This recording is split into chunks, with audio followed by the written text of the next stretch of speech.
I didn't mean to hurt you. I just didn't care enough not to. She laughed after I confronted her about cheating. I started packing without a word. She stopped laughing and went pale. I said, I didn't mean to leave you. I just don't care enough not to, and walked out. Hey viewers, before we move on to the video, please make sure to subscribe to the channel and hit the like button if you want to see more stories like this. And if you have your own story to share, send it to me. My contact info is in the description below.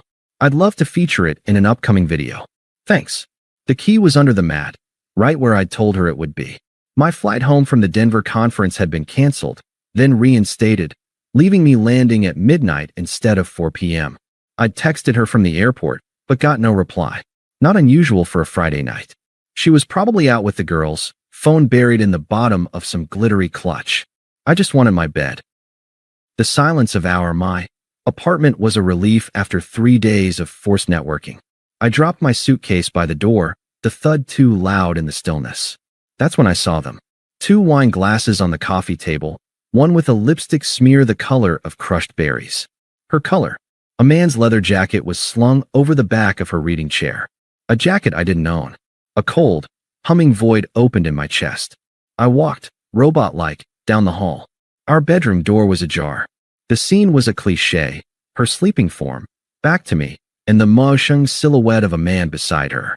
His arm was draped over her waist. On the floor, a condom wrapper glinted in the streetlight, bleeding through the blinds. I didn't scream. I didn't throw anything. The hum in my chest just got louder, drowning out everything. I backed out silently, went to the living room, and sat on the couch, right next to the dirty glasses. I waited. An hour later, I heard a shuffle. The bathroom light went on, then off. He came padding out, shirtless, stopping dead when he saw me. He was younger, with the carefully maintained stubble of a guy who tries hard to look like he doesn't. He didn't say a word, just hurried back down the hall. I heard frantic whispering. Maya emerged alone, wrapped in her silk robe, her face a mask of panic hardening into defiance.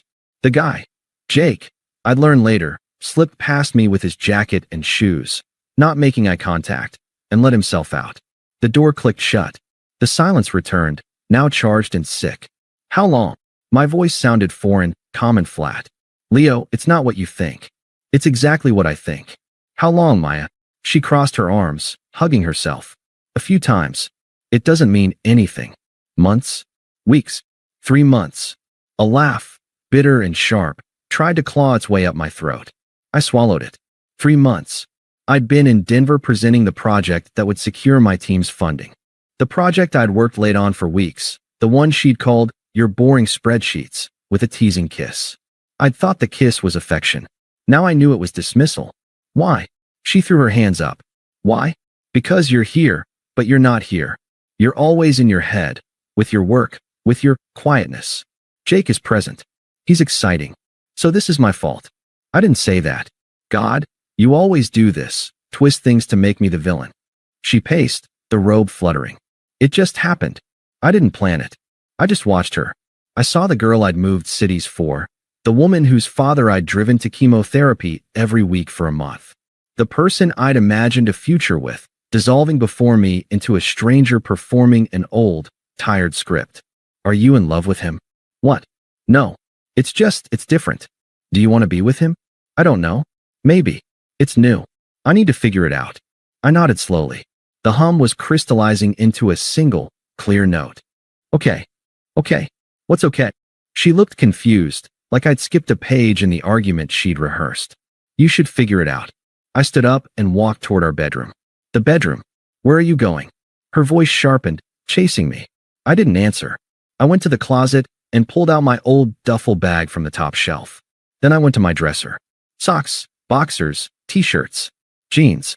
I packed methodically, folding nothing, just placing them inside. What are you doing? She was in the doorway now, her voice rising an octave. I moved past her to the bathroom. Toothbrush, razor, deodorant. The spare contact lens case. I dropped them into the DOP kit. Stop it, she demanded, following me back into the bedroom. Stop this right now. Are you seriously packing a bag? You're going to leave? Over this. I unzipped my suitcase from the hallway, the one I'd lived out of for 3 days, and started transferring the contents of the duffel into it. Work clothes. Dress shoes. My portfolio. Leo, talk to me. It was just sex. You're being ridiculous. I finally turned to look at her. The defiance was still there, but it was cracking at the edges, revealing the panic beneath. She couldn't control the narrative if I refused to read my lines. Just say something, she shouted, the words bouncing off the walls. I took a slow breath. The clear note in my head was a command. Do not engage. Just go. I need to understand, I said, my voice still that terrible, even calm. So you're saying you didn't intend to hurt me? No, of course I didn't intend to. God. She let out a frustrated, nervous sound, a half laugh, a scoff. It was meant to diminish me, to frame my pain as an overreaction to her casual transgression. I didn't mean to hurt you. I just didn't care enough not to. There it was. The core of it, polished and offered up with a shrug. Not malice, but absolute, trivial indifference. My love, my trust, our 5 years, they weren't worth the minimal effort of caring enough not to break them. Something settled in me then.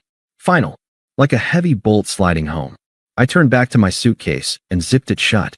The sound was definitive. I picked it up, hefted my laptop bag onto my shoulder. I walked toward the front door. Her confusion had morphed into real fear.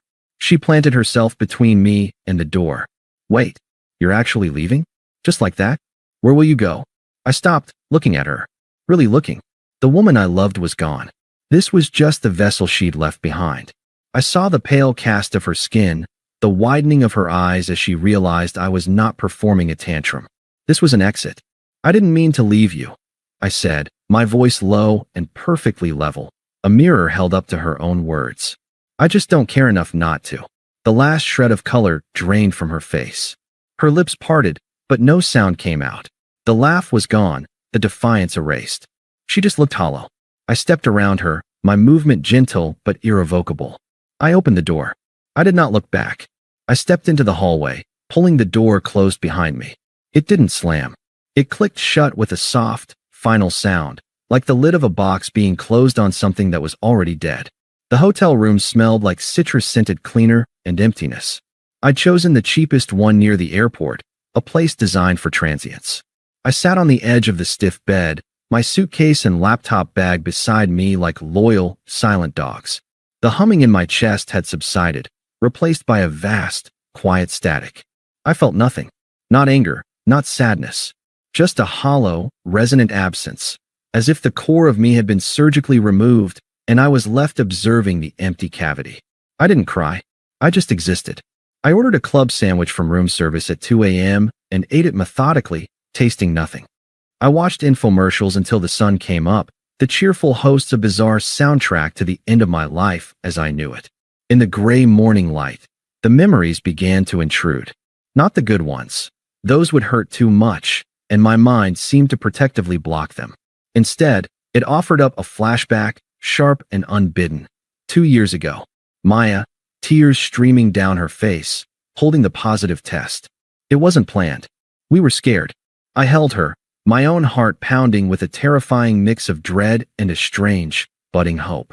We'll figure it out, I'd said into her hair. Together. A week later, the miscarriage. She was devastated, a raw nerve of grief. I took 2 weeks off work. I cooked every meal. I held her during the night terrors. I fielded calls from her family. I sat in the bathroom with her while she cried on the floor. When she finally emerged, blinking in the sunlight, she'd squeezed my hand and said, I don't know what I would have done without you. I had let that sentence cement my identity for years. Her protector. Her foundation. The one who stayed. Now, in the sterile hotel room, the irony was a cold knife. The one who stayed was the one who had been deemed not present.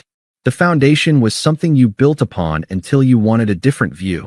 Then you left it buried without a second thought. The static in my head began to recede, replaced by a cold, operational clarity. Grief was a luxury. This was now a logistical problem. My phone buzzed. A string of notifications from Maya. Where are you? This is insane. Come home so we can talk like adults. Leo, answer me.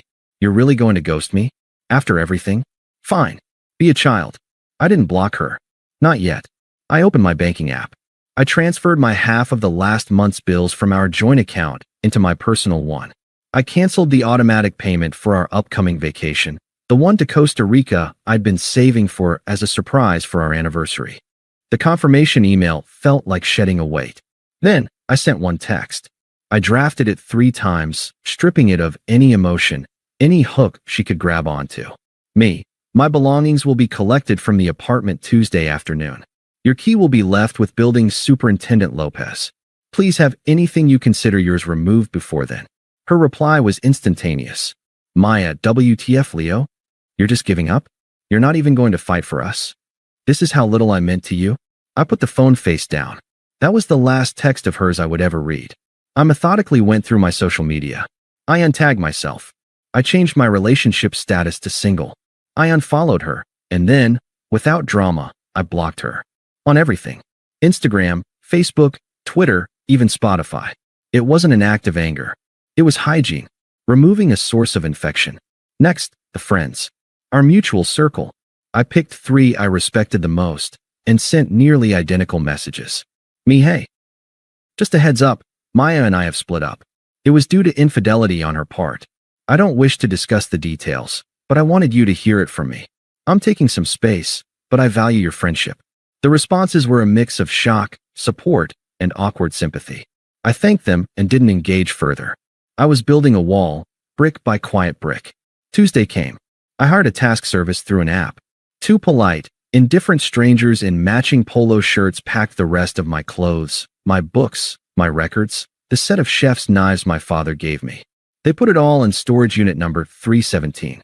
They left the key with Super Lopez. The entire operation cost me $389. It was the best money I'd ever spent. The next few weeks passed in a strange, peaceful rhythm. I extended my stay at the airport hotel, then found a furnished sublet downtown, a minimalist box with a view of other buildings. I went to work. I did my job. I came home. I started running along the river, the pounding of my feet on the pavement a meditation. The silence in my apartment was no longer empty. It was clean. The first ripple of karma came 3 weeks later, via Derek, one of the mutual friends I'd messaged. We met for a beer, his idea. So, he said, shifting uncomfortably after the first sip. You've really gone dark, man. Just focusing, I said. On what? On not focusing on the past. He nodded, then leaned in slightly. Look, I probably shouldn't tell you this, but since you're so calm, things aren't great with Maya and Jake. I took a sip. I said nothing. My silence was an invitation for him to continue, not out of curiosity, but because I understood he needed to unload. She moved him in, like, a week after you left. Big drama. But the guy, he's a mess. Lost his bartending job, showed up drunk or not at all. I heard from Sarah that he's got a bit of a record. Petty theft, disorderly conduct. I remained quiet. And Maya's, not the same. She posted all these new chapter pics with him, but last week, she posted this vague quote about trusting the wrong people. Then deleted it. Sarah said she saw them screaming at each other in a parking lot. He threw a takeout bag at her car. I felt a distant, abstract pity, the kind you feel for a character in a movie making obviously terrible choices. It had no connection to me. Sounds unstable. I said finally, my voice neutral. Yeah, no kidding. You dodged a bullet, man. I didn't agree or disagree. A bullet implies something was shot at you. This felt more like I'd voluntarily stepped off a path that was crumbling ahead of me anyway. That night, back in my quiet sublet, my phone buzzed with a text from an unknown number. Unknown, Leo, it's Maya. I know you blocked me. Please. I made a huge mistake. Can we just talk? I'm so sorry for what I said. What I did. I'm so sorry. The words sat there on the screen, glowing in the dark room. I felt nothing. No thrill, no schadenfreude, no softening. Her apology was a pebble thrown into the ocean of my indifference. I didn't reply. I didn't block the number. I simply swiped the notification away. The screen went dark, reflecting my own placid expression back at me. The silence, once again, was absolute. And for the first time since I'd found those wine glasses, it felt like mine. The silence after her first text wasn't a tactic. It was simply my new state of being. Her words entered the atmosphere of my life and dissipated, like smoke in a vast, open space. I didn't feel strong or vindicated. I felt free. The shackles hadn't been broken in a dramatic struggle. I'd simply realized they were never locked, and I'd walked away from them. My life began to refill, not with noise, but with substance. I signed up for a woodworking course at the community center, something I'd always talked about with Maya, who'd called it a dusty old man hobby. The smell of sawdust and the focus required to make a straight cut were a meditation. I reconnected with Ben, a college friend she'd deemed too cynical, and we started hiking every Sunday. The conversations were easy, punctuated by comfortable silences as we climbed. I didn't talk about her. He didn't ask. Meanwhile, the world of my past continued to combust without me. The updates came sparingly, through the reluctant grapevine of mutual acquaintances who seemed to need to confirm the train wreck. Jake's unraveling was swift and public. A friend of a friend posted a blurry, dramatic video from a downtown bar 2 months after I'd left. It was Jake, shirtless and screaming, being pinned to the hood of a police cruiser. The caption read, "Dude tried to fight the bouncer, the bartender, and the cops." #yikes. I scrolled past. It was someone else's tragedy. Then came the first flying monkey. It was a call from Lacey, Maya's closest friend, and a woman who had always viewed me as a mildly disappointing accessory to Maya's life. "Leo, hi. God, it's been a while." Her voice was saccharine with false warmth. "Lacey, I was in my workshop, sanding the edge of a maple serving board. Listen, I'm calling as a friend to you both. I know what Maya did was unforgivable. I didn't affirm or deny. I kept sanding." The rhythmic swish-swish was a calming counterpoint to her voice. "But she's really in a bad way. That guy, Jake? He was a monster. He maxed out her credit card. He gave her a black eye before he got arrested. She's devastated and alone." Swish-swish. "She's learned her lesson, Leo. A really, really hard one. I think if you just heard her out, it might help her heal. She still loves you, you know. She's just so lost." I put the sander down. The wood was smooth under my fingertips. "I appreciate you reaching out, Lacey," I said, my voice even. "But my decision is final. I hope she finds the support she needs." The subtext was clear, from someone else. There was a long pause. My politeness had disarmed her script. "You're really that cold?" she finally said, the sweetness evaporating. "I'm that resolved," I corrected gently. "Take care." The next attempt was more direct. A voicemail from Maya's sister, Chelsea, a woman whose approval I'd spent years fruitlessly chasing. "Leo, it's Chelsea. Look, I never got involved in your guys' stuff, but this is too far. She messed up, okay? People make mistakes. But you abandoning her completely when she's at her lowest? That's not the man I thought you were.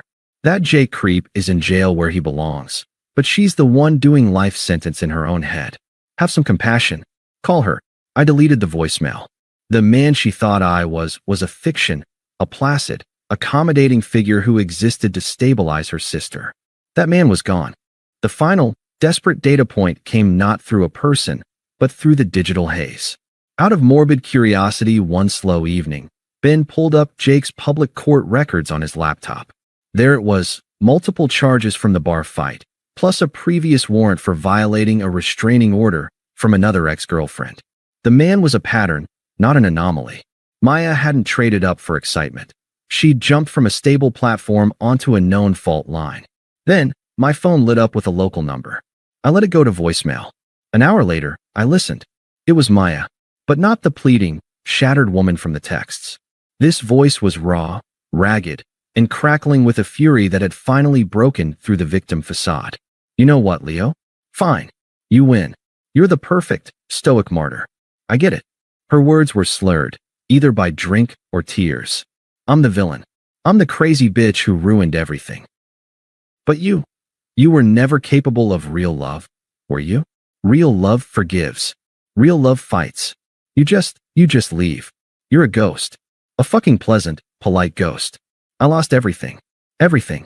And you can't even pick up the phone to tell me I got what I deserved? You're a coward. A cold, heartless coward. I'm better off. Do you hear me? I am better off." The message ended with a muffled crash, like something being thrown. Then sobbing. Then a dial tone. I saved the voicemail. Not out of sentiment, but as a reminder. This was the authentic core, once the performance of remorse failed to get a reaction. This was the anger of a person who believed their consequences should be someone else's responsibility to alleviate. The last vestige of any softness inside me petrified, turning to stone. She had shown me her truth twice now, first in her indifference, then in her rage. I believed her both times. That weekend, I finished the maple serving board. I oiled it, and it glowed, the grain rich and deep. Ben came over, and I grilled steaks. We ate off my new creation. As we sat on my sublet small balcony, the city lights twinkling, a deep, unshakable peace settled over me. The noise from my past was a distant, fading echo. Here, in the quiet present, I was building something real. One straight cut, one calm day at a time. The stage was set. The final act wasn't mine to perform.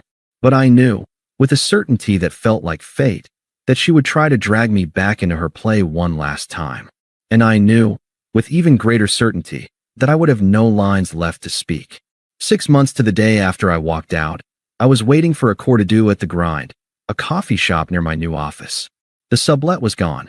I'd leased a modern, airy apartment with a view of the river and space for a proper workshop. The maple board had been the first of many projects.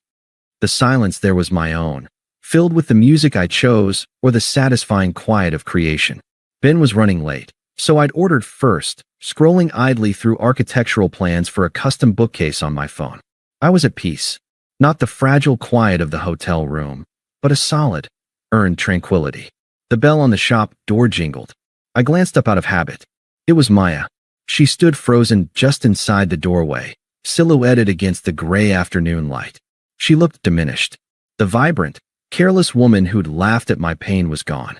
This woman was thinner, her shoulders hunched inside a coat that seemed too big. Her eyes, scanning for a seat, landed on me and widened. A kaleidoscope of emotions twisted her features: shock, hope, a frantic calculation, deep shame. I watched it play out from a distance, as if observing a curious animal. I felt nothing. No pulse spike, no cold flush.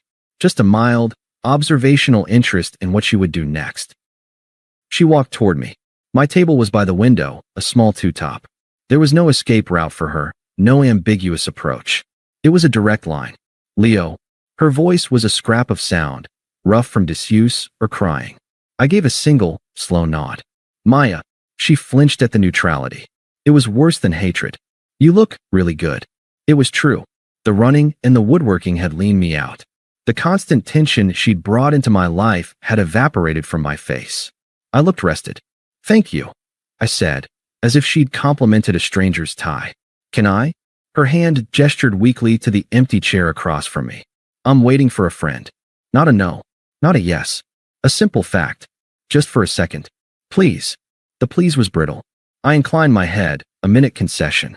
She sat, perching on the edge of the chair like a bird ready to flee. Her hands twisted a napkin from the dispenser.